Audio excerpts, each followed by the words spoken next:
కలిగిన మన ప్రభు అయిన దేవుడు ఎంతగా ప్రేమించాడంటే, చూస్తూ చూస్తూ మనము మన బిడ్డలము సగము సంవత్సరము దాటేశాం. దేవుడు మనలను దాటించాడు. ఆరాధనను ప్రారంభం చేసుకుందాం. స్తోత్రం స్తోత్రం స్తోత్రం స్తోత్రం. పరలోకములో ఉన్న మా ప్రియమైన తండ్రి, మహోన్నతుడ, సర్వోన్నతుడ, సర్వశక్తి కలిగిన మా ప్రియ పరలోకపు తండ్రి, ఆకాశము మహాకాశములు పట్టజాలని దేవా, రాజులకు రాజైన ప్రభుదేవా, ప్రభువులకు ప్రభువైన దేవా, ఆదియు అంతమై ఉన్న మా దేవా, మహాఘనుడువైన నీ నామమునకు, నీ పాదములకు మా హృదయపూర్వకమైన స్తోత్రాలు, వందనాలు, కృతజ్ఞతాస్తుతులు సమర్పిస్తున్నాం. ఈరోజు జూలై నెలలో 7వ తారీఖులో మమ్మలను ప్రవేశపెట్టినందుకు వెల చెల్లించలేని నీ కృపను, నీ ప్రేమను జ్ఞాపకం చేసుకుంటూ స్తోత్రాలు చెల్లిస్తున్నాం. నీవు నడిపించుకున్న నీ ప్రియ బిడ్డలను బట్టి స్తోత్రాలనైనా, వాద్యములు వాయించే నీ కుమారుని, నా ప్రభు పాటలు పాడే నీ బిడ్డలను వాక్యము ద్వారా పరిశుద్ధాత్ముడా మీరు మాట్లాడమని మీ అధికారానికి మమ్మల్ని అప్పగించుకుంటున్నాం. ఏ ఆటంకము లేకుండా ఆద్యంతములు పరిశుద్ధాత్మ ద్వారా జరిగించి నీవే మహిమ, ఘనత, ప్రభావములు పొందమని ఈ మనవులన్నీ కూడా నజరేయుడైన యేసు నామములో అడిగినవన్నీ పొంది ఉన్నాము పరమ తండ్రి. ఆమేన్. అతి పరిశుద్ధుడా నా దేవా, స్తుతి నైవేద్యము నీకే అర్పించి కీర్తిస్తాము. ఈ పాటతో అందరము చప్పట్లు కొట్టుకుంటూ ఏక మనస్సు కలిగిన వారమై మనలందరినీ దేవుడు ఆశీర్వదించినట్లు ఈ పాట పాడదాం చప్పట్లు కొట్టుకుంటూ.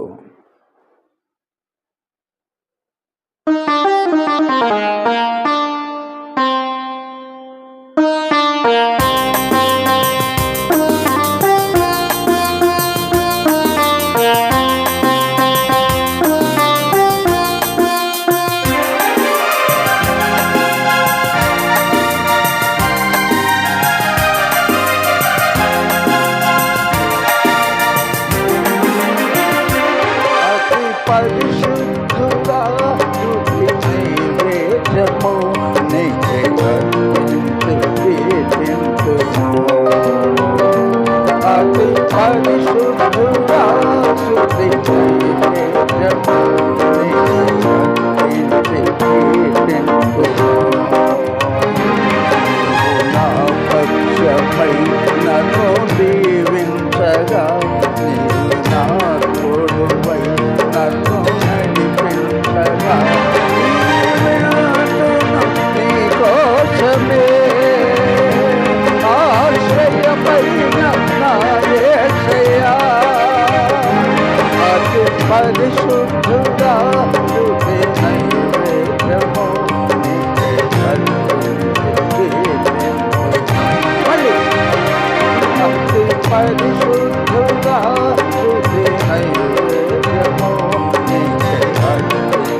సర్వోన్నతమైన తలములను మహిమ వివరింపగా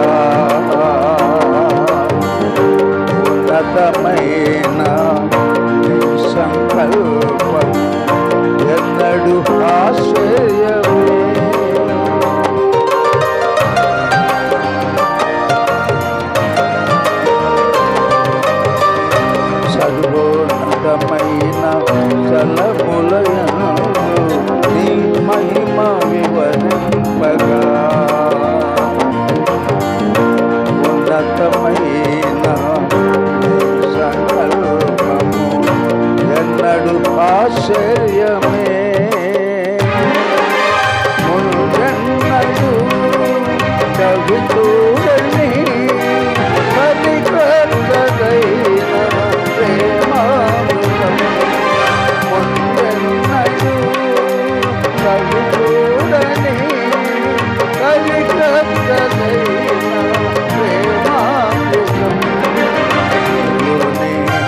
చాచవు ఈనాటికై నీ రుణం తీరదు ఏనాటికై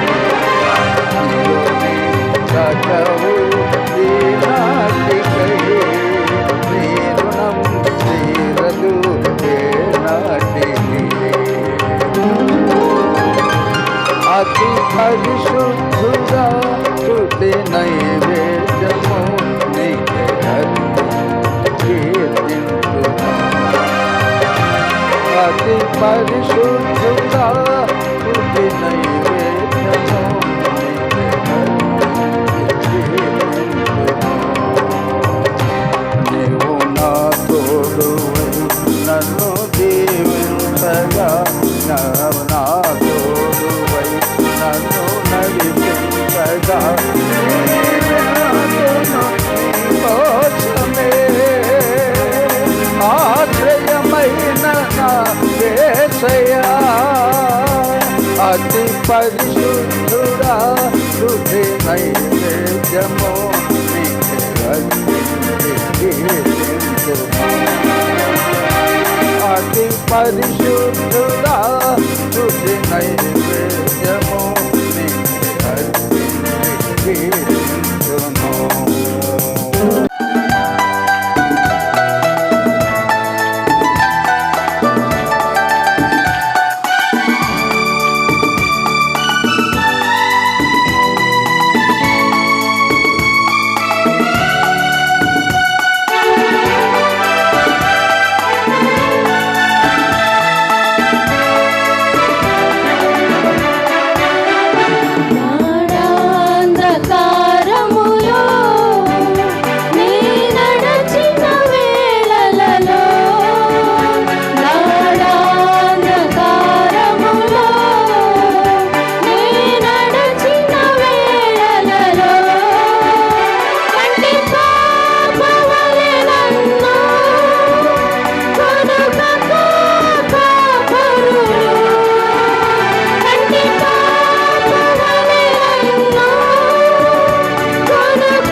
ప్రతి ఒక్కరూ లేచి నిల్చున్నాం.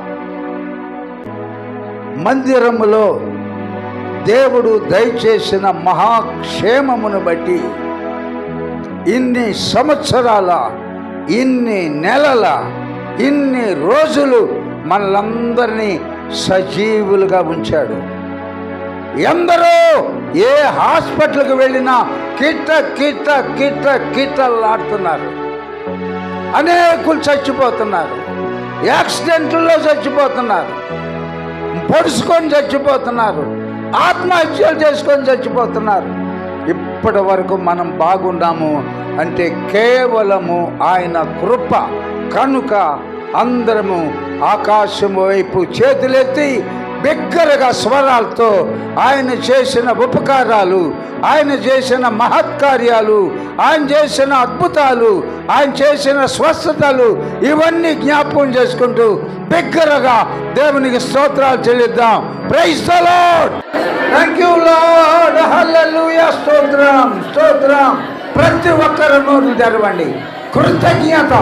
ఇప్పటి వరకు సజీవులుగా ఉన్నాం, ఇప్పటి వరకు బతికే ఉన్నాం, ఇప్పటి వరకు ఆహారం తింటూనే ఉన్నాం, ఇప్పటి వరకు క్షేమంగా ఉన్నాం, ఇప్పటి వరకు ఆనందంగా ఉన్నాం. మేము మా బిడ్డలు అందరూ సజీవులుగా ఉన్నాం. యేసయ్యా స్తోత్రం స్తోత్రం స్తోత్రం. Thank you Jesus. Thank you Lord. స్తుతిద్దాం. ప్రతి ఒక్కరు నోరు తెద్దాం. ఇదే అనుకూల సమయము, నేడే రక్షణ దినము.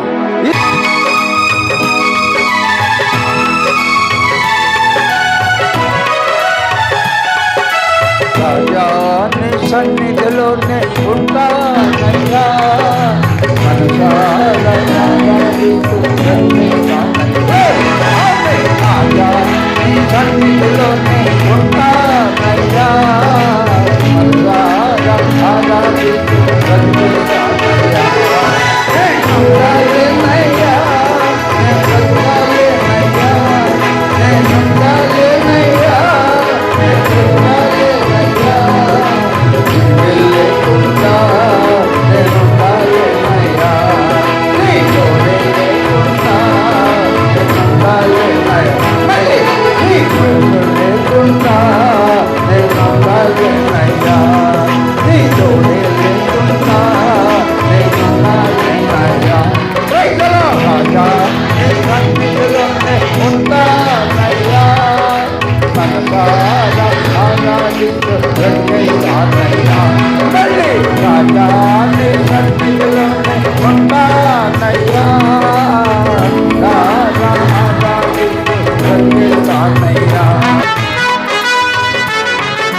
సన్నిధానంలో సంపూర్ణ సంతోషం, ఆరాధించుకునే విలువైన అవకాశం.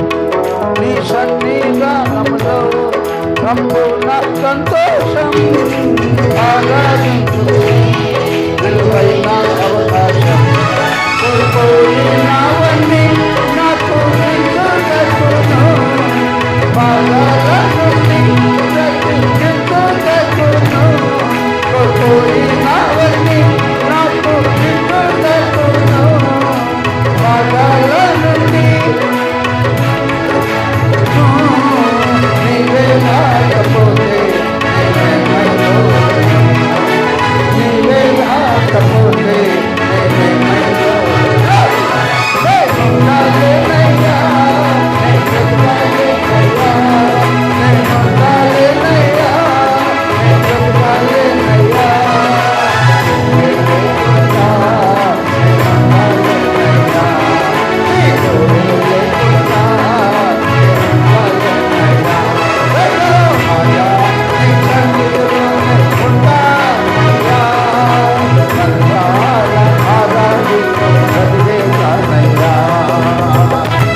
నామానికి మహిమ కలుగునట్లుగా బిగ్గరగా చప్పట్లు కొడదాం. హల్లెలూయా, హల్లెలూయా. యేసు రాజా, నీ నామమునకే మహిమ కలుగును గాక, నీ నామమునకే ఘనత కలుగును గాక, నీ నామమునకే కీర్తి కలుగును గాక, నీ నామమునకే హెచ్చించబడును గాక. కూర్చున్నా. వచ్చిన మీ అందరికీ వందనాలు. పేరు పేరున మీకు, మీ బిడ్డలకు దేవుడు తన కృపా హస్తము తోడుగా ఉంచి సమస్తము శుభకరముగా జరుగునట్లుగా అనుగ్రహించునుగాక. ఈరోజు దేవుని యొక్క వాక్యము జాగ్రత్తగా కొద్ది సమయము ధ్యానం చేసుకుందాం. ఎంతమంది మనము మందిరంలో ఉన్నామంటే మనందరికి ఒక తండ్రి ఉన్నాడు. కళ్యాణ్ కన్న తండ్రి నేనున్నాను, మిమ్మల్ని కన్నా తండ్రి మీకున్నాడు, నిన్ను కన్న తండ్రి నీకున్నాడు, నిన్ను కన్న తండ్రి నీకున్నాడు, నిన్ను కన్న తండ్రి నీకున్నాడు. అలాగే అందరికి ఒక్కొక్క తండ్రి మాత్రము భూమి మీద ఉన్నాడు.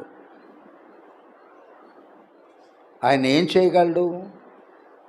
తల్లి ఇంట్లో ఉండి బిడ్డలను చక్కదిద్దుకుంటూ ఉంటుంది. వంట వార్పులు, బట్టలు ఉతకడం, ఇస్త్రీ చేయటం, స్కూల్కి సిద్ధపడడం, మరి టిఫిన్ బాక్స్ రెడీ చేయటం, మంచాలు ఇవన్నీ తల్లి డ్యూటీ. నానా బాధలు పడుతూ ఉంటాడు తండ్రి లేచినప్పటి నుంచి.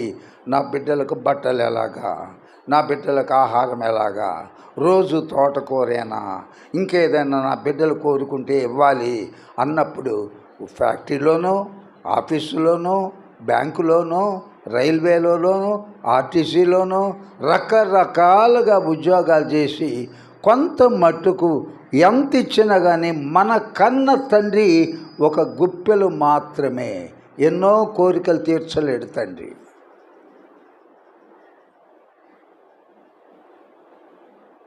ఇప్పుడు జస్ట్ ఇంటర్ అయిపోయిన తర్వాత తండ్రి దగ్గరికి వెళ్ళి, నాన్న నేను ఇంటర్ కూడా పాస్ అయ్యాను కదా, నాకు ఒక బుల్లెట్ బైక్ కొనివా. నాయన అది 2 లక్షలు రా. తీయలేడు. మీ నలుగురిని పోషించడానికే తల్లకిందులైపోతున్నాం. ఆ బిడ్డల దగ్గర చెప్పకపోయినా తల్లిదండ్రులు ఆలోచనలో పడతారు. బిడ్డ నోరు తెరిచి బుల్లెట్ అడిగితే చక్కని ర్యాంకు తెచ్చుకుంటే కూడా కొనియలేకపోయానే. పరలోకంలో మనందరికి ఒక తండ్రి ఉన్నాడు. దేవుని స్తోత్రం చెప్దాం. నీవు ఆయనకు ఇష్టడుగా ఉంటే, నీ జీవితంలో నీ ప్రవర్తన ఆయనకు ఇంపుగా ఉంటే, ఆయన సన్నిధికి వస్తే, ఆయన మీద ఆధారపడితే, నువ్వే దిక్కు నాకు అని మొర్రపెడితే, ఆయన నీకు చేయలేనిది, నీకు ఇవ్వలేనిది ఏమీ లేదు. దేవుని స్తోత్రం. సకలము దయచేయగలిగిన దేవుడు, మనం ఆరాధించే జీవము కలిగిన దేవుడు. ఆయన సర్వశక్తిమంతుడు. ఎల్ షద్దై, ఎడోనాయ్, సమస్తము చేయగలడు. నీ కొరకు, నా కొరకు అవసరమైతే శూన్యములోంచి లేని దాన్ని నీ కొరకు పుట్టించగలడు. కలుగునుగా కంటే కలుగుద్ది. ఆ దేవుడు మనలను ఆయన బిడ్డలుగా ఏర్పరచుకున్నాడు. అందుకే బైబిల్లో యెహోవా దేవుడుగా గల జనులు ధన్యులు. ఇక ఇతర దేవుళ్ళతలను గురించి కాదు కానీ యెహోవాను మాత్రమే దేవుడు అని నమ్మేవారు, అంగీకరించిన వారు, ఆరాధించేవారు భూమి మీద ఉన్న 800 కోట్లలో ధన్యులు. Praise the lord. ఈ లోకపు తండ్రి, పరలోకపు తండ్రి ఏమి చేయగలడు? ఈ లోకపు తండ్రి, పరలోకపు తండ్రి ఏం చేయగలడు? దాని గురించి ఈరోజు వర్తమానము జాగ్రత్తగా వినండి. ఈ వర్తమానం విన్న తర్వాత ఇహమందున్న తండ్రి కన్నా పరమందు ఉన్న పరలోకపు తండ్రి మీద ఆధారపడడం వలన బహు ఆశీర్వాదాలు, దీర్ఘాయువు, మేలు, సమాధానము, సమృద్ధి, ఇవన్నీ రక్షణానందము, ఇవన్నీ పొందగలము. పరలోకపు తండ్రి, ఈ లోకపు తండ్రి, నా డాడీ నిన్న తోటకూర పప్పే కదా, చికెన్ ఫ్రై తీసుకురావా, తేగలడు. ప్రారంభంలో చెప్పాను, చికెన్ ఫ్రై మాత్రమే తెచ్చాడు. తర్వాత బుల్లెట్ అడిగితే, సారీ నాన్న, డిగ్రీ అయిన తర్వాత చూస్తాను లేరా. మన పితరుడు అబ్రహాము ఇస్సాకు కుమారుడైన యాకోబుకు చాలా ప్రియమైన కుమారుడు ఒకడు ఉన్నాడు 12 మందిలో. ఎవరు? యోసేపు. యోసేపు బెన్యామీను పుట్టిన తర్వాత తను ప్రాణాతి ప్రాణముగా ప్రేమించిన రాహేలు మృతి చెందింది. పుట్టిన నాట నుండి దైవభక్తి, పరలోక సంబంధమైన కళలు, దర్శనాలు చూసే అనుభవము, బాల్యము నుండే చెడుగును అసహించుకునే అనుభవం కలిగిన వాడు యోసేపు. అందుకని తండ్రి అయిన యాకోబుకు యోసేపు అంటే పంచ ప్రాణాలు.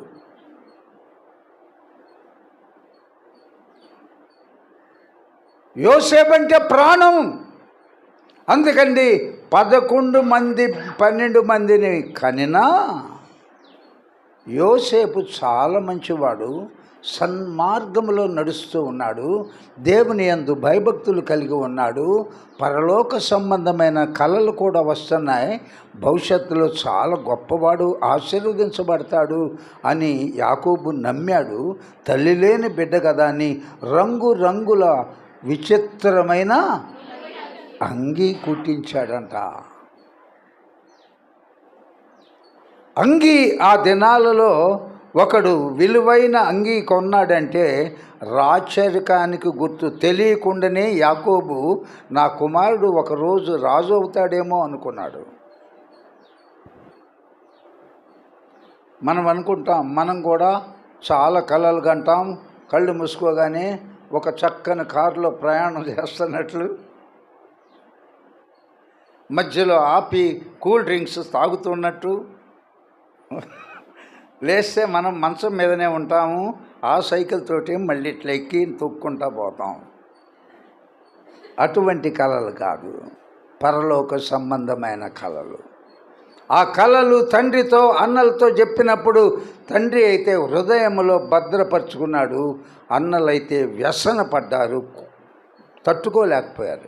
ఎరా కొవ్విన మాటలు మాట్లాడుతున్నావా, నువ్వు పెద్ద రాజువి, 11 మంది మేము వచ్చి నీ కాళ్ళ మీద పడతామా? ఈ లోకములో కన్న తండ్రి అయిన యాకోబు ఏం కొన్నాడని చెప్పాను కుమారుడికి? విచిత్రమైన నిలువుటంగి కొన్నాడు. అలా కష్టాలు, నష్టాలు, రోగాలు, బాధలు, అవమానాలు, నిందలు, ఇవన్నీ దేవుని ప్రేమించు వారికి మేలు కలుగుటకై సమస్తమును సమకూడి జరుగుతూ ఉన్నాయి. మేళ్ళు కావచ్చు, కీళ్ళు జరగవచ్చు, మరి ఆనందం కావచ్చు, దుఃఖము కావచ్చు, వేదన కావచ్చు. 17 సంవత్సరాల తర్వాత పరలోకపు తండ్రి ఏమిచ్చాడు? అసలు ఐగుప్తు దేశంలో ఫరో తర్వాత 2వ స్థానము. Praise the lord. ఈ లోకంలో తండ్రి ఏమిచ్చాడమ్మా? అన్నదమ్ముల మధ్య చాలా విలువైంది. అయితే పరలోకపు తండ్రి ఏమిచ్చాడు? ఇచ్చిన కళ్ళను బట్టి అతడు నమ్మకమైన, యథార్థమైన, స్పష్టమైన, స్వచ్ఛమైన ప్రవర్తనను బట్టి, పరిశుద్ధతను బట్టి ఒకరోజు తీసుకొచ్చి ఐగుప్తు దేశమంతటిలో 2వ స్థానంలో సింహాసనంలో కూర్చోబెట్టడం మాత్రమే కాకుండా ఆ దినములలో ప్రపంచమంతటికి ఆహారము పెట్టేవాడుగా దేవుడు హెచ్చించాడు. Praise the lord.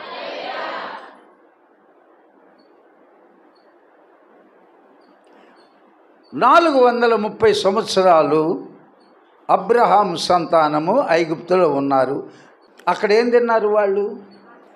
దోసకాయలు తిన్నారు, రొట్టెలు తిన్నారు, తన్నించుకున్నారు, చాలా ఏడ్చారు, గందరగోళమైంది. అడుగు పెట్టారు. పరలోకపు తండ్రి యొక్క అద్భుతాలు జాగ్రత్తగా వినండి. ఒక 5గురు ఇంట్లో బియ్యము ఉదయం సాయంత్రాన్ని కలిపి ఆహారం ఎన్ని బియ్యం పడతాయమ్మా నాకు ఐడియా లేదు. 5గురు వ్యక్తులు ఉన్నారు ఒక కుటుంబంలో. అర కేజీ పడతాయా అమ్మా? కేజీ అనుకున్నాం. 5గురున్న కుటుంబంలో పొద్దున ఒక అర కేజీ, సాయంత్రం 1 కేజీ సంతోషంగా కుటుంబం తిన్నారు. ఐగుప్తు నుండి ఇశ్రాయేలీలు వాగ్దాన దేశమునకు బయలుదేరింది ఎంతమంది? 6 లక్షల కాల్బలము మాత్రమే. ముసలోళ్ళు కాక, చిన్నపిల్లలు కాక, స్త్రీలు కాక. కాల్బలం అంటే ఇప్పుడు యుద్ధానికి ఎవడైనా వస్తే దబాయించి నేనున్నాననేవాళ్ళు కాల్బలం. మొత్తం 20 లక్షల మంది. 20 లక్షల మందికి 5గురికి రోజు 1 కిలో బియ్యం చొప్పున ఒక్కరోజు 20 లక్షల మందికి ఎన్ని బియ్యం కావాలి అమ్మా? 4 లక్షల కిలోలు అంట. Praise the lord, god bless you. అది ఎవడికి అందలా? ఒక్కరోజుకి 4 లక్షల కిలోలు బియ్యం కావాలి. అది లేకుండా పరలోకపు తండ్రి ఏమిచ్చాడు? రోజు మరి ఎన్ని సంవత్సరాలు ప్రయాణం చేశారు కనానికి? రోజుకి 44 లక్షల కిలోలు చొప్పున 365 రోజులు. 365 రోజులు ఇంటూ 4 లక్షల కిలోలు, అలాగా 40 సంవత్సరాలు. పరలోకపు తండ్రి ఎవడైనా ఆకలయ్యి దాహమయ్యి చచ్చిపోయేవాడు అన్నవాడు ఒక్కడైనా ఉన్నాడా? పెద్దగా దేవుని స్తోత్రం చెప్దాం. అంత సమృద్ధి కలిగిన వాడు పరలోకపు తండ్రి. ఊరికనే సైకిల్ కొనకపోతే కింద పడి సైకిల్ కూడా కొనవు. ఆయన మీద ఆధారపడు, ఆయన దగ్గరకు రా. నువ్వే దిక్కు. నీవు కలుగజేసిన సూర్యుడు, చంద్రుడు, నక్షత్రాలు అవి చూడగా నేను నా తల్లి గర్భములో రూపు చెందినప్పుడు నా నిర్మాణమును జ్ఞాపకం చేసుకుంటుండగా భయమును వణుకును నాకు పుట్టుచున్నది.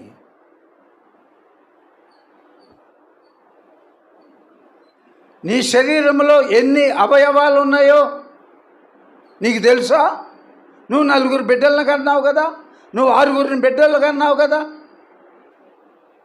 పైన కనపడే ముక్కు, చెవులు, నోరు, చేతులు, కాళ్ళు తప్ప మనకి ఏమీ తెలియవు. వేల సంఖ్యలో లోపల ప్రభువు ఏదోను వనములో సెట్ చేసి నాసికారంధ్రములో జీవవాయువు ఊదినప్పుడు నరుడు లేచి నిలబడ్డాడు. లోపల మనకు తెలియదు, వేల సంఖ్యలో ఉన్నాయి.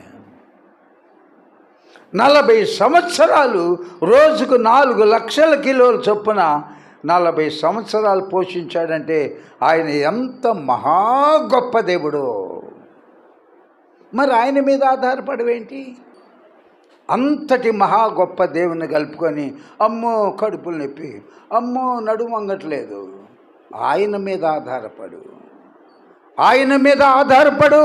సకలము చేయగలిగిన నీ వైపే నా కన్నులెత్తి చూచెదను.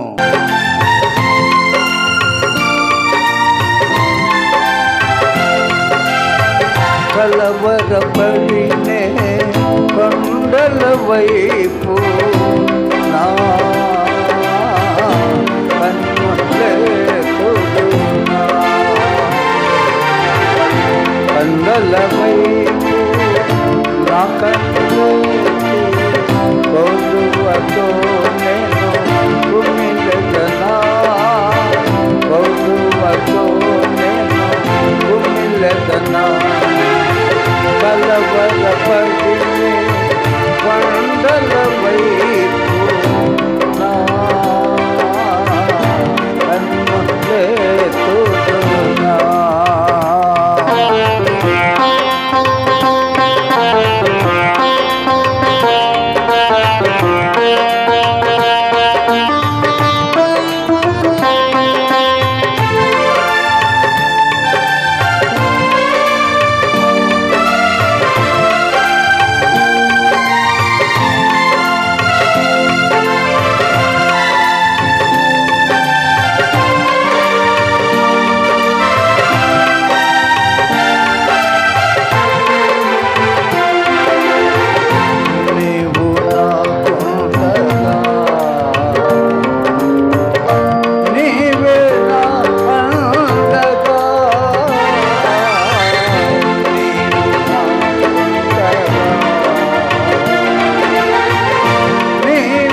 కలవరపడి కొండల వైపు నా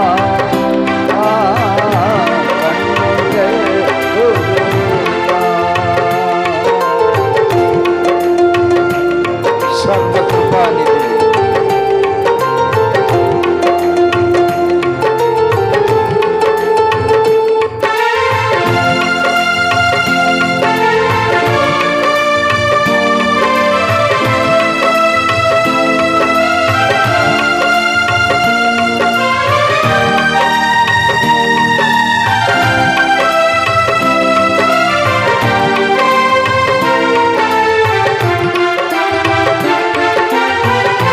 సర్వకృపానిధి సంపదల గనివి సర్వకృపానిధి సంపదల గనివి సకలము సకలము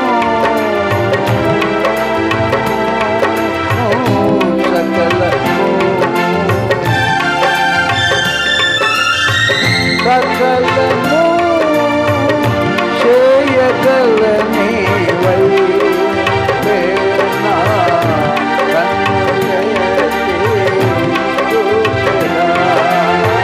కలవరపడి కొండల వైపు నా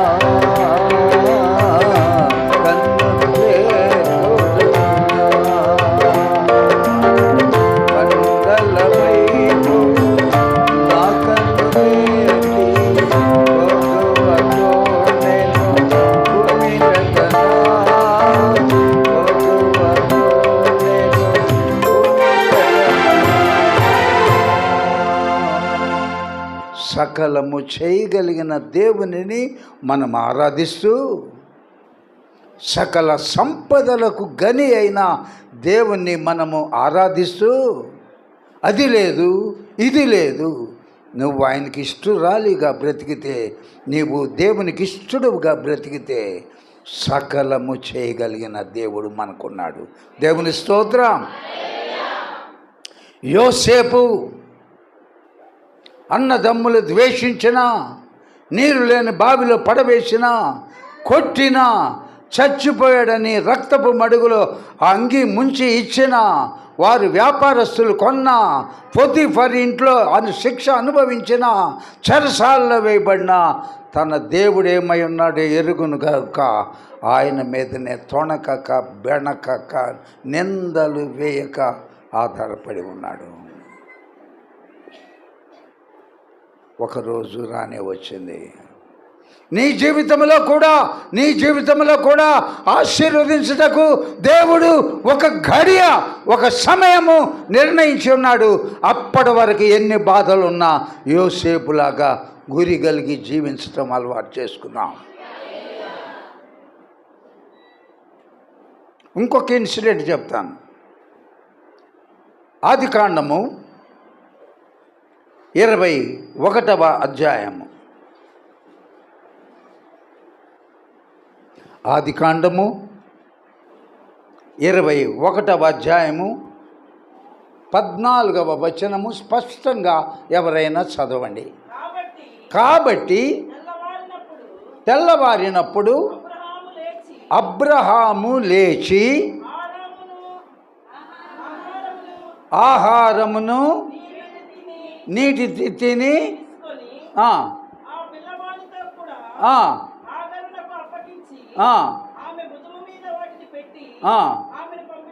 చాలమ్మా. Praise the lord. లేనిపోని చిక్కొచ్చింది తండ్రి పితరుడైన అబ్రహాం గారికి. ఇస్సాకు అప్పటికి ఇంకా జన్మించలేదు, వృద్ధులైపోయారు. అందుకని మరి నా ప్రధాన దాసి అయిన హాగరుతో నువ్వు వెళ్తే కుమారుడు కనుద్ది, కంటే మనకు కూడా ఆడే కుమారుడు అనుకున్నారు. నా కుమారుడు అవుతాడు. ఇస్మాయిల్ పుట్టాడు. ఇస్మాయిల్ పుట్టిన తర్వాత హాగరు కొంచెము గౌరవం లేకుండా శారా తల్లిని మాట్లాడుతుంటే సహించలేక దాన్ని పంపించేసాయి, దాన్ని పంపించేయి, ఉండటానికి వీల్లేదు, నీ దాసి, నీ ఇష్టం. అందుకని నిర్దాక్షిణ్యంగా అబ్రహాం ఏం చేశాడంట, ఎన్ని రొట్టెలు ఇవ్వగలడు మూట పెట్టి, ఒక రోజుకో 2 రోజులకో వారం రోజులకో కావలసిన రొట్టెలు, వారం రోజులకు కావలసిన నీళ్ళ తిత్తి ఆ భుజం మీద పెట్టి కొడుకునిచ్చి, ఇక పని చూసుకో, ఇక సాగు, నువ్వు ఎట్లన్నా చచ్చిపో, నాకు ఇంకా అనవసరం. తండ్రి అయిన అబ్రహాము భూమి మీద ఇస్మాయిలును కన్న తండ్రి అయిన అబ్రహాము ఏమిచ్చాడు తండ్రికి? నీళ్ళ తిత్తి కొద్ది రోజులకు ఆహారం ఇచ్చాడు. షూరు అరణ్యములో ఆమె తల్లి పేరు హాగరు కుమారుని ఎత్తుకొని పోతుంటే ఒక సమయం వచ్చేటప్పటికి ఆహారం అయిపోయింది, నీరు అయిపోయింది, ప్రయాణం చేస్తుంటేమో ఇసుక ఎడారి, బిడ్డ చచ్చిపోయేటట్టున్నాడు. తల్లి హాగరు వణికిపోతుంది, నా కన్నుల ముందే నా కొడుకు ఇస్మాయిలు చచ్చిపోతాడేమో, వాడి ప్రాణము విడుచుట నేను చూడవలసి వస్తుందేమో అని వేదనతో ప్రారంభించినప్పుడు, ప్రైజ్ ది లార్డ్, పరలోకపు తండ్రి దాని భాగం చదివితే అక్కడ గోతిని చీల్చాడట సర్వశక్తిమంతుడైన దేవుడు. ఇప్పటికి 4000 సంవత్సరాలు అబ్రహాం ఇచ్చిన తిత్తి వారం రోజుల్లో అయిపోయింది. 4000 సంవత్సరాలకు అది ఆ ఊట ప్రవహిస్తూనే ఉంది. ఒక్క నీటి తిత్తి ఇచ్చాడు, ఇంత తిత్తి నిండా నీళ్లు పోసి నీ తెప్పలను పడమన్నాడు. పరమలోకపు తండ్రి ఏం చేశాడు, అక్కడ ఒక బుగ్గ నేలలోంచి ఒక్కసారి తన్నుకొని బయటికి వస్తుంటే అది నదులై ప్రవాహాలై 4000 సంవత్సరాల నుంచి ఇంకా ప్రవహిస్తూనే ఉంది. దేవుని స్తోత్రం. ఇప్పుడు చెప్పండి, అది లెక్క. పరలోకపు తండ్రి అది ఇవ్వగలడు. బుల్లెట్కే తండ్రి చేతులు ఎత్తేసాడు, నా వల్ల కాదు నాయన, కావాలంటే డిగ్రీ చదువురా, ఎలాగో కూడబెట్టి, ఎలాగో కొంచెం దాచిపెట్టి, ఎలాగో బ్యాంకు లోన్ తీసుకొచ్చి మొత్తం కలిపి నీ బండికి కొంట. పరమ తండ్రిని గురించి ఆలోచించండి. తండ్రి చేతి భూమి మీద కొంతే పరలోకపు తండ్రి ఎంత ఇవ్వగలరో చూద్దాం. 104వ కీర్తన 104వ కీర్తన 21వ వచనము ఒకసారి చదువుదాం. సింహపు పిల్లలు వేట కొరకు గర్జించుచు ఉన్నవి, తమ ఆహారమును దేవుని చేతిలో నుండి తీసుకొన చూచుచున్నవి. చాలు, దేవుని చేతిలో తీసుకోవాలని చూస్తున్నాయి అంటే ఏంటి? సింహపు పిల్లలు. ఆ సింహపు పిల్లలకు తల్లి తండ్రి లేరా? మీరు చెప్పండి. తల్లి లేకుండానే తండ్రి లేకుండానే సింహపు పిల్లలు పుట్టినాయా? మనం పుట్టామా తల్లి లేకుండానే తండ్రి లేకుండానే? తన ఆహారం కొరకు ఎందుకు దేవుని వైపు చూస్తున్నాయి? చెప్పుకోవాలి తల్లులారా, తండ్రులారా. నన్ను అడిగితే ఏముందయ్యా, పరలోకపు తండ్రిని అడిగితే నీ భవిష్యత్తు మహాద్భుతంగా చేయగలడు అని బాల్యము నుండి బిడ్డలకు తల్లిదండ్రులు ఉగ్గుబాలతో పెంచి చెప్పాలి. ఆడసింహము మగ సింహము, నాయన కావాలంటే తెస్తాంరా, ఏం కావాలి నీకు? జింక కావాలి డాడీ, కొట్టుకొస్తుంది సింహం, మృగరాజు. ఆ సింహం అంతటికి రాజది కొట్టుకొచ్చుద్ది. అట్లా తల్లి మీద తండ్రి మీద ఆధారపడడం కాదు బాబు, పరలోకములో ఉన్న తండ్రి ఇచ్చాడు. ఆయన హస్తం, నీ హస్తం ఎంత ఉంది? నీ హస్తం ఎంత ఉంది? ఎవరి చేతులు వాళ్ళు చూసుకోండి. ఎవరిదైనా ఒక షాట్ అంత ఉందా? ఎవరిదైనా చిన్న ఇంతే. మరి పరలోకపు తండ్రి హస్తం ఎంత ఉంటుందో ఊహించారా? దాని గురించి చెప్తాను. కాబట్టి పరమ తండ్రి గుప్పిలి, మన గుప్పిలి ఇన్ని పట్టుకుంటే ఇన్ని బియ్యం వస్తాయి, ఇన్ని కాయిన్స్ పట్టుకుంటే ఇన్ని కాయిన్స్ వస్తాయి. పరలోకపు తండ్రి చేయంత. ఒక విషయం చెప్తున్నాను చూడండి. అసలు తూర్పు అనేది ఎక్కడ ఉంది, పడమర అనేది ఎక్కడికి పోతే ఉంది, అసలు దీని మొదలేంటి, దీని చివరేంటి కనుక్కోవాలని 1977వ సంవత్సరంలో రాకెట్లు లాంటివి 2 తయారు చేసి అమెరికా శాస్త్రజ్ఞులు తూర్పు వైపు ఒకటి, పడమర వైపు 1977లో విడిచిపెట్టారంట. ఎట్ ఏ టైం తూర్పు పడమర ఒక్కసారి వదిలారు. అవి ఆర్టీసీ ఎర్ర బస్సులాగా 40 కిలోమీటర్లు 50 కిలోమీటర్లు కాదు, లేకపోతే వందే మాతరం ఎక్స్ప్రెస్ లాంటిది కాదు. దాని వేగం కూడా నేను చదివాను. గంటకు 61,998 కిలోమీటర్ల పోద్దంట. నోట్ చేసుకోండి రా, రాసుకునేవాళ్ళు కొందరు ఉన్నారు, వాళ్ళని బట్టి ఆనందిస్తున్నా. ఎంతంట? వందే మాతరం ఎక్స్ప్రెస్ కాదు, ఎర్ర బస్సు కాదు, ఇంకొక ఎక్స్ప్రెస్ కాదు, గంటకు 61,198 కిలోమీటర్లు వేగంతో వెళ్ళిపోతానే ఉన్నాయంట. 77 నుండి 2024 వరకు. అంటే ఎన్ని సంవత్సరాలమ్మా? 47-48 సంవత్సరాలు అయింది. 48 సంవత్సరాల నుంచి ప్రయాణం చేస్తుంటే తూర్పు ఎక్కడో ఎవడికి తెలియలా, పడమర ఎక్కడో ఎవడికి తెలియలా. ఆయన హస్తం ఎంత ఉంటుంది? ఇంకొకసారి చూద్దాం. యెషయా గ్రంథము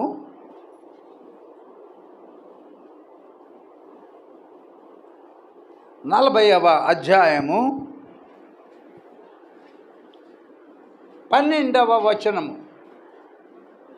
40వ అధ్యాయము 12వ వచనము చదువుదాం. తన పుడిసిటిలో అంటే తన దోసిటిలో నాన్న జలములు కొలిచిన వాడు ఎవడు? జేనతో ఆకాశములు కొలిచిన వాడు ఎవడు? భూమిలోని మన్ను మట్టి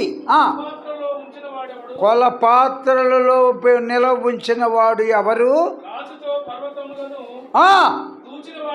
త్రాసుతో పర్వతాలను తూచిన వాడు ఎవరు? తూనిక చేత ఎవడు? చాలు. తన పుడిసీటిలో ఇటు తన దోశల్లో నీళ్ళు అంట పట్టి ఒక చోట పోస్తే హిందూ మహాసముద్రం అయిందంట.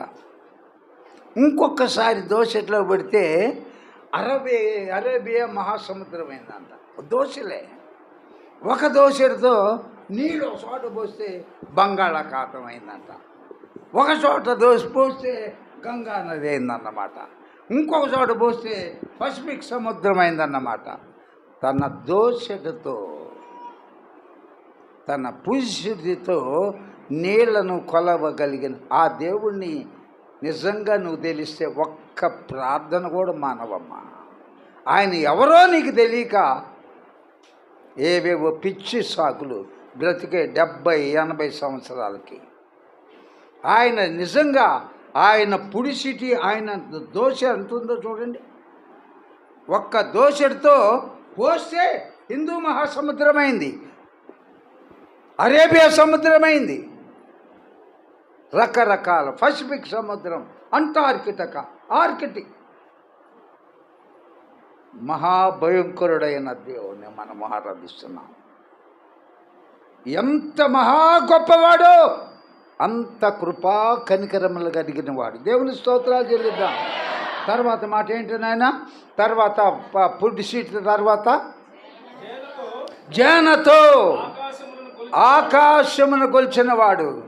ఈ మందిరమును కూర్చొని ఇక్కడ నుండి కొలవండి, ఇప్పుడుగా అయిపోతాం. కూర్చొని కొలవాలా, ఎన్ని అడుగులో, ఎన్ని జానలో. ఈ పాట కూడా పాడదామా సందర్భంగా?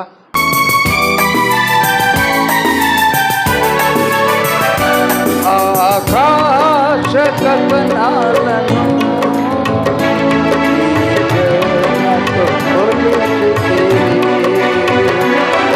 ఆకాశ గగనాలను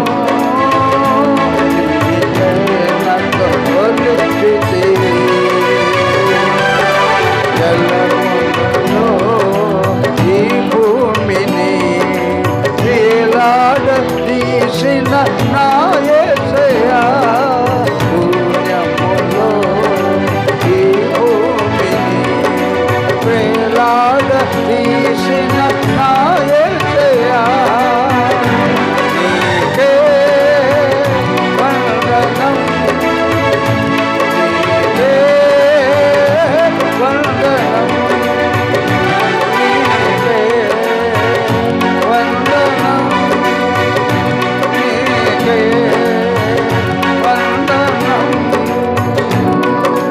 నజరేయుడా నా యేసయ్యా, ఎన్ని యుగాలకైనా ఆరాధ్య దైవము నీవే, నిలబెట్టి నీ కీర్తిని పాడెదా.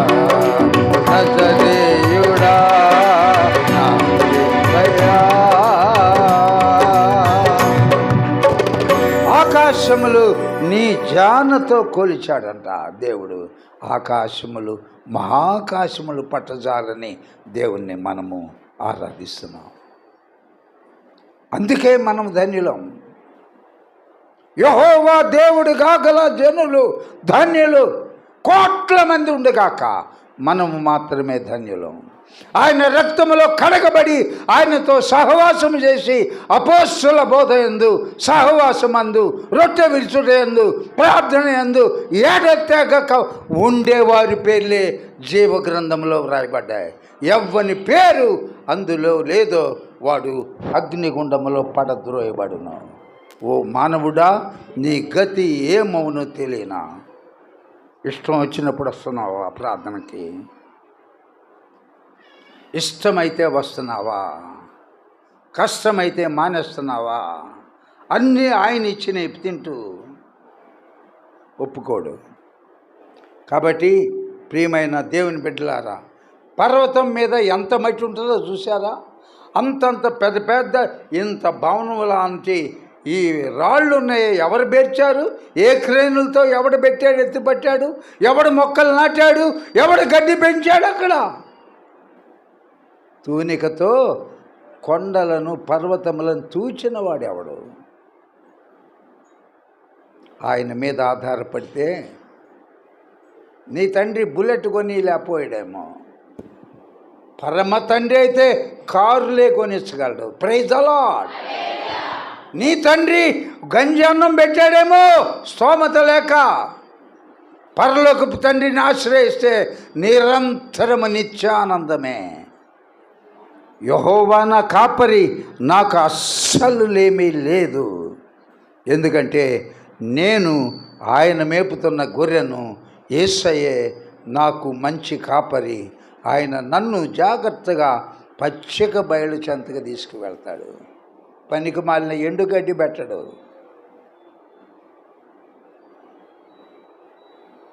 శాంతికరమైన జలముల చెంత, నలుసులు నలకలు లేని, మురికి లేని జలముల చెంత త్రాగుటకు ఉన్నాడు. ఆయన కనుక మీద ఆధారపడితే మన జీవితము నిత్యము, మన గిన్నెలు నిండి పొర్లుది ప్రవహిస్తాయంట. దేవుని స్తోత్రం. కొదువు అనేది లేదు.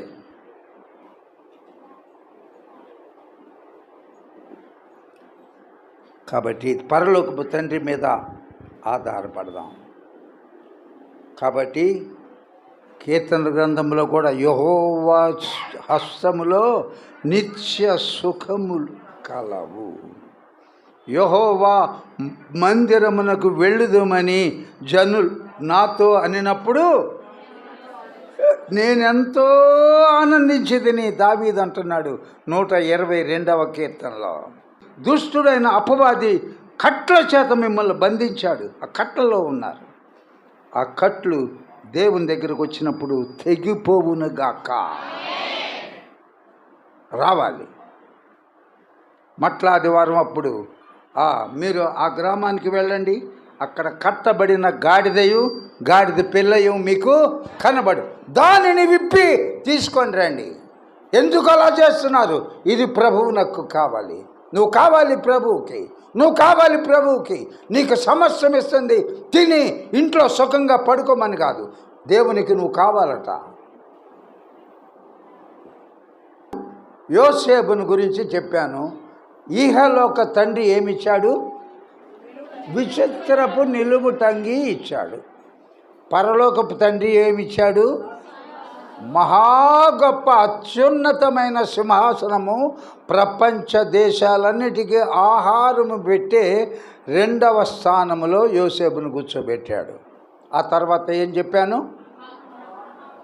కుమారుడైన ఇస్మాయిల్కు తండ్రి అయిన అబ్రాహాం ఏమిచ్చి పంపించాడు? ఆహారమును, నీళ్ళ తిత్తి మాత్రమే. అవి 3వ రోజే అయిపోయినాయి. ఇంకా చచ్చిపోతాడని ఏడుస్తుంటే దేవుడు ఏం చేశాడు? భూమి పగలగొట్టాడు. పగలగొట్టుకొని బయటకు వచ్చింది ధార. ఎంతలో ధార బుగ్గు అని రావటం 4000 సంవత్సరాలకు నాన్ స్టాప్గా అది ప్రవహిస్తానుంది. శాశ్వత కృపను చూపించేవాడు మనం ఆరాధించే మన ప్రభు అయిన యేసయ్య. దేవుని స్తోత్రం. ఇంకొక విషయం చెప్తాను. ఎస్తేర్ సంగతి ఒకటి చెప్పి ముగిస్తాను. ఎస్తేరు ఎవరు? ఆమె ఒక అనాథ. ఎవరన్నా అడిగితే చెప్పండి. తల్లిదండ్రులు లేని బిడ్డ, అనాథ. అందుకని మొర్దెకై అనే అతను ఆ బిడ్డను చేరదీసి జాగ్రత్తగా కుమార్తెలాగా పెంచి పెద్ద చేశాడు. యూదులు అని మాత్రం ఎక్కడ చెప్పబాకమ్మా. మనం యూదులము. మన దేవుడు ఆకాశములు మహాకాశములు పట్టజాలనవాడు.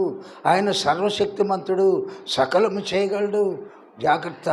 నువ్వు అణిగి మణిగి ఉండు, విధేయత కలిగి ఉండు, నిన్ను నీవు తగ్గించుకొని ఉండు. ఇవి మాత్రమే బోధించాడు కుమార్తెకు.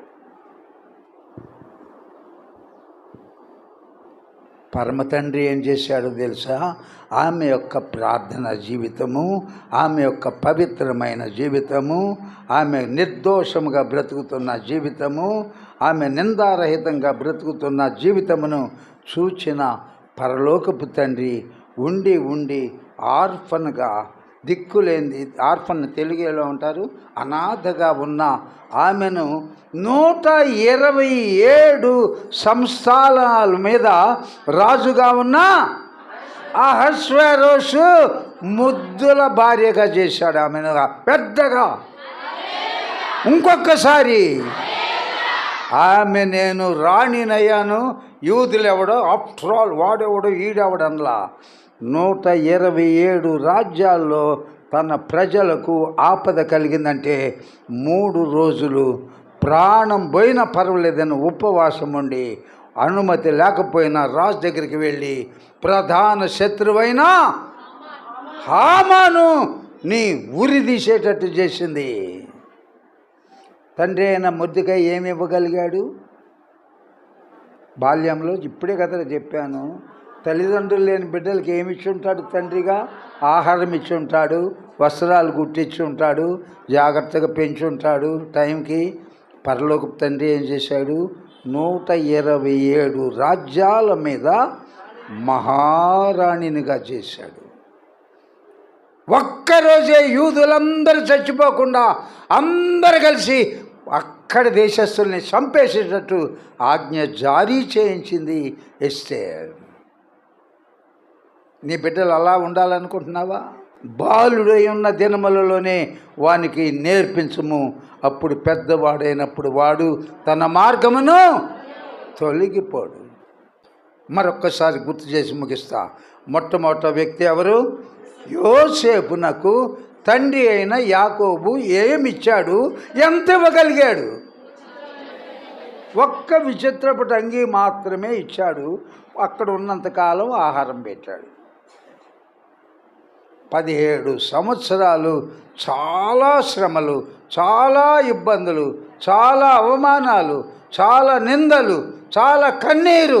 అయినా నన్ను ఏర్పరచుకున్న నా దేవుడు సర్వశక్తిమంతుడని నమ్మాడు గనుక పరిశుద్ధతను కాపాడుకున్నాడు. శోధనలు వచ్చాయి, బాధలు వచ్చిన పరిశుద్ధతను కాపాడుకున్నవాడే దేవుని బిడ్డ. ఆ కాలంలో ప్రపంచంలో ఎన్ని దేశాలు ఉన్నాయో అందరూ ఆహారం కావాలని యోసేపు దగ్గరకు వచ్చారు. దేవుడికి స్తోత్రం. అంత నీ జీవితంను దీవించగలడు, హెచ్చించగలడు, ఘనపరచగలడు.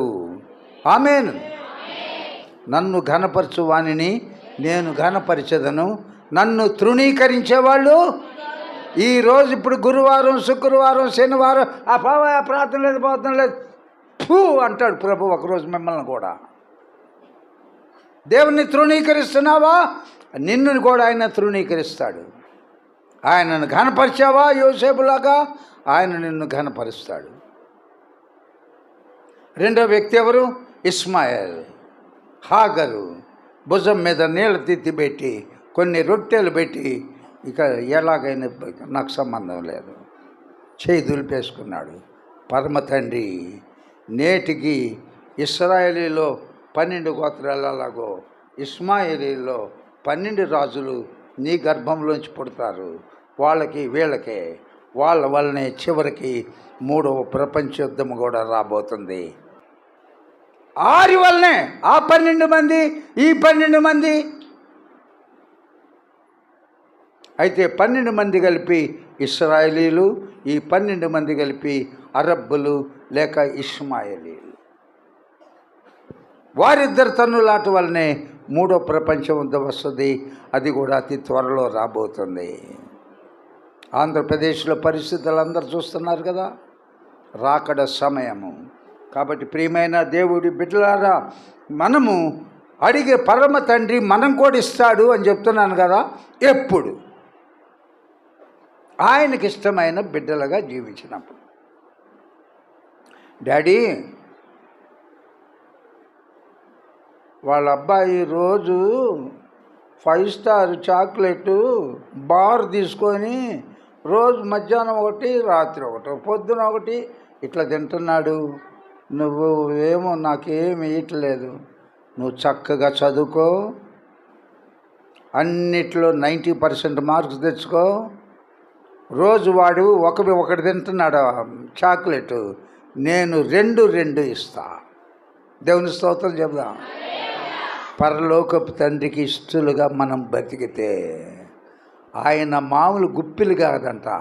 ఒక దినమున ఆకాశపు వాకిళ్ళు విప్పి పట్టజాలు. అసలు నువ్వు లెక్క పెట్టుకోలేవు నీ డబ్బులు ఎన్ని కోట్లు ఇవి, నా వల్ల కాదు, ఇంక నేను లెక్క పెట్టలేను. అన్నీ ఇస్తాడు. ఆయనకి ఇష్టముగా బ్రతుకుదాం. ఈరోజు మరి జాగ్రత్తగా విన్న వాక్యంను బట్టి క్రీస్తు పోలికగా ఒక కుమారుడికి కుమారుడిలాగానే కుమార్తె పుట్టింది అనుకున్నాం. ఒక తల్లికి తల్లిలాగానే కుమారుడు పుట్టాడు అనుకున్నాం. బయటలో ఒరే బా ఏం పుట్టావురా, మీ అమ్మాయి అంతా నిన్ను చూసి నోట్లో నుంచి ఊడిపడ్డట్టుందరంటే ఆ తండ్రి ఆనందపడతాడు. చూసావా? ఆ తల్లి అబ్బా ఏ టైంలో కన్నామ్మా వాడంతా నీ పోలికరా, ఎంత ఆనందమో. మనందరము ఒకరోజు ప్రార్థనలు, ఉపవాసము, స్తుతి, ఆరాధన, సహవాసము, రొట్టె విరుచుట, ప్రార్థన ఎడతెక్క ఉంటే మనందరము యేసయ్య రూపములోనికి కడబోర మోగినప్పుడు యేసయ్య స్వరూపములకు మార్పు చెందిన వారమై మధ్యాకాశమునకు వెళ్ళబోతున్నాం. అటువంటి కృప పరిశుద్ధాత్మ దేవుడు మనందరికీ కూడా అనుగ్రహించునుగాక. జ్యోతిర్మయుడా నా ప్రాణ ప్రియుడా, స్తుతి మహిమలు నీకే. జ్యోతిర్మయుడా నా ప్రాణ ప్రియుడా, స్తుతి మహిమలు నీకే. నా ఆత్మలో అనుక్షణం నా అతిశయము నీవే, నా ఆనందము నీవే, నా ఆరాధన నా అతిశయము నీవే, నా ఆనందము నీవే, నా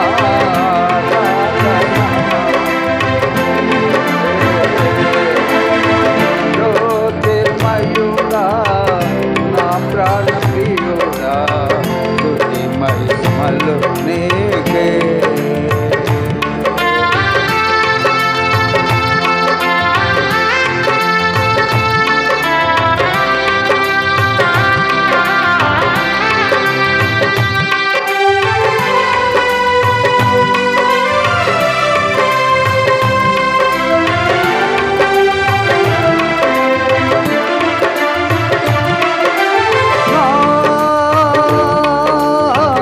పరలోకపు తండ్రి వ్యవసాయకుడా,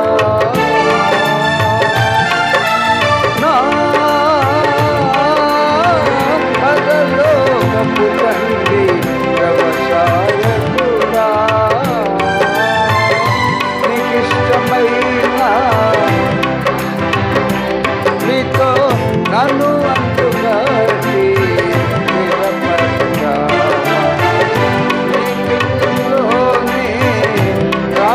ద్రాక్షవల్లితో నన్ను అంటుకట్టి నిరపరచావా. జ్యోతిర్మయుడా నా ప్రాణ ప్రియుడా, స్తుతి మహిమలు నీకే. జ్యోతిర్మయుడా నా ప్రాణ ప్రియుడా, స్తుతి మహిమలు నీకే. నా ఆత్మలో అనుక్షణం నా అతిశయము నీవే, నా ఆనందము నీవే, నా ఆరాధన నీవే, నా అతిశయము నీవే, నా ఆనందము నీవే, నా ఆనందమ నీవే. జ్యోతిర్మయుడా నా ప్రాణ ప్రియుడా, స్తుతి మహిమలు నీకే. జ్యోతిర్మయుడా నా ప్రాణ ప్రియుడా, స్తుతి మహిమలు నీకే.